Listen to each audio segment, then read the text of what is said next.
Numerosi pendolari, studenti e lavoratori in vista delle vacanze di Natale hanno trovato già una bella sorpresa in serbo sotto l'albero. Biglietti aerei per tornare a casa costosissimi. Il caro biglietti aerei in Sicilia diventa un problema, anche se è una vecchia storia datata nel tempo. Basta dare una rapida occhiata alle bacheche sui social di tutti i siciliani fuori sede. Almeno una volta c'è un posto contro il ticket troppo caro per tornare nell'isola. Il problema adesso è che qualche compagnia aerea low cost sta abbandonando la Sicilia, l'ultimo caso la Vueling a Palermo. In tutto questo l'aeroporto di Comiso è sempre più in crisi.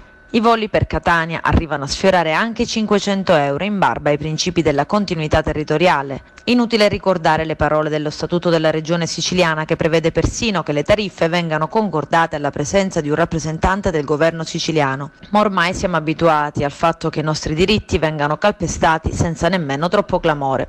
Si registrano le parole dell'assessore regionale ai trasporti Marco Falcone.